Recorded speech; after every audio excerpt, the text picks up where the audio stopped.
Crotte-Bonheur de Thomas Mann, extrait des Buddenbrook. Noël.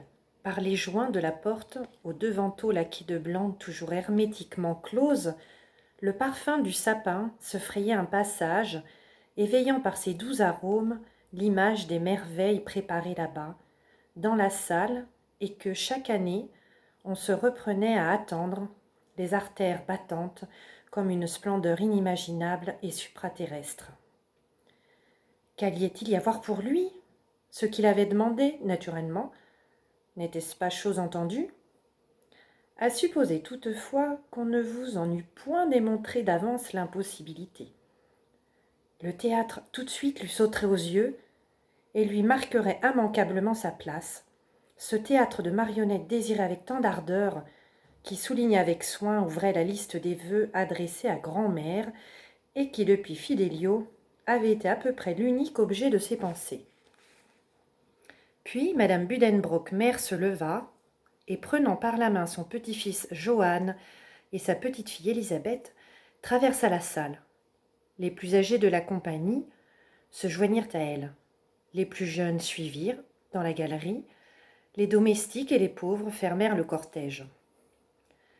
Alors, tandis que tous d'une seule voix entonnaient « Oh, Tannenbaum !» et qu'en tête l'oncle Christian, pour faire rire les enfants, disloquait ses jambes comme un pantin et chantait stupidement « Oh, Tannenbaum !» L'on franchit la haute porte ouverte à deux battants, les yeux éblouis, le visage souriant, et l'on se trouva soudain transporté en plein paradis. La salle tout entière qu'emplissait l'arôme des branches de sapin surchauffées rayonnait et scintillait d'innombrables petites flammes, et le bleu céleste des tapisseries aux blanches divinités rendait plus claire encore la vaste pièce. Les lumières minuscules des bougies dont s'embrasait au fond entre les deux fenêtres tendues de rouge l'arbre gigantesque étincelaient dans un ruissellement de clarté comme de lointaines étoiles. Décoré de paillettes argentées et de grands lits blancs, un ange resplendissant à sa pointe et une crèche de cire à ses pieds, il montait presque jusqu'au plafond. Et sur la nappe blanche de la table, qui, chargée de cadeaux, s'étendait longue et large des fenêtres à la porte, s'alignait une file d'arbres plus petits garnis de friandises, rayonnant eux aussi de cires allumées. Et les girandoles de gaz se détachant des murs, et les cierges des candélabres, dorés dans les quatre angles, brûlaient également. Des objets volumineux, des cadeaux qui n'avaient pu trouver place sur la table, étaient rangés les uns à côté des autres sur le parquet. Des tables de moindre dimension, tendues de blanc elles aussi, supportant des présents et des petits sapins illuminés, se dressaient de part et d'autre des deux portes pour les domestiques et les pauvres. En continuant toujours de chanter, ébloui, ne se retrouvant plus dans la vieille salle familière et pourtant méconnaissable, le cortège en fit le tour, défila devant la crèche, où un enfant Jésus de cire paraissait faire le signe de la croix, et après avoir jeté un regard sur chaque objet, tous s'arrêtèrent silencieux à leur place. Anneau était complètement transporté. Dès l'entrée, ses yeux fiévreusement investigateurs avaient découvert le théâtre. Un théâtre magnifiquement dressé tout en haut de la table et d'une hauteur, d'une largeur telle qu'il n'eût jamais osé se les représenter. Mais la place de ces cadeaux n'était plus la même. Elle se trouvait à l'opposé de celle qu'ils occupaient l'année auparavant. Et dans sa stupéfaction, Anneau douta sincèrement que ce théâtre fabuleux lui fût destiné.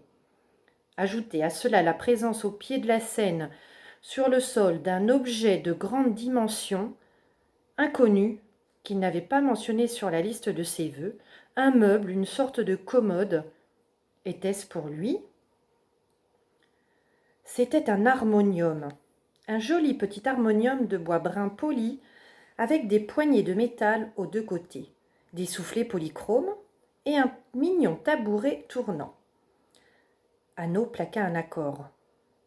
Une douce voix, pareille à celle de l'orgue, s'exhala, détournant des cadeaux tous les regards. Arnaud embrassa sa grand-mère, qu'il serra tendrement contre elle, puis le quitta pour recevoir les remerciements des autres invités. Il revint à son théâtre. L'harmonium était un rêve étourdissant, mais pour l'instant il n'avait pas le loisir de s'en occuper davantage. Il éprouvait ce trop-plein de bonheur où, négligeant le détail, l'on se borne à effleurer toute chose d'un regard fugitif pour apprendre d'abord à embraser l'ensemble. Oh, il y avait jusqu'à la boîte du souffleur, une boîte de souffleur en forme de coquille, derrière laquelle, large, majestueux, rouge et or, montait le rideau.